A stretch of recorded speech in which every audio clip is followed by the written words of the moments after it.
Alors moi c'est Lauriane Mandeville, je suis psychomotricienne en libéral et je reçois au cabinet majoritairement des enfants de 1 à 10 ans, soit pour des retards simples, soit pour tout ce qu'on appelle des troubles du neurodéveloppement, soit pour des petits justement qui ont du mal sur l'acquisition de la marche, la tenue assise, les retournements. Alors, pour laisser bébé pieds nus à la maison ou en chaussons, on a un peu deux alternatives. Alors pourquoi pour? Parce que c'est hyper important que l'enfant reçoive des informations sensorielles au niveau du dessous du pied. Parce que ces informations sensorielles, elles vont être transmises au cerveau et elles vont lui permettre de se rééquilibrer.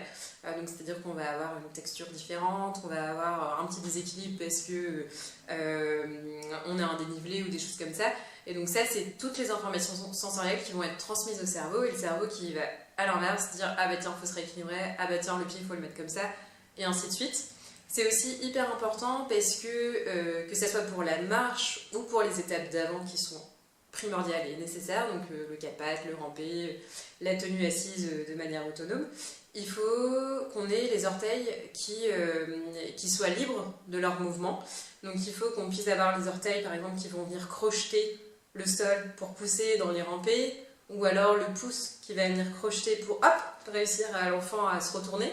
Donc hyper important de laisser son enfant soit pieds nus pour qu'il ait toutes ces informations sensorielles et le rôle des orteils, soit si on peut pas parce que ou qu'on veut pas d'ailleurs, si on peut pas parce que on a un sol qui est froid, du carrelage, ou si c'est parce que c'est dangereux, enfin voilà, c'est dangereux, on a la solution d'avoir des chaussons souples, du coup qui se rapprochent au plus près de la sensation pieds nus.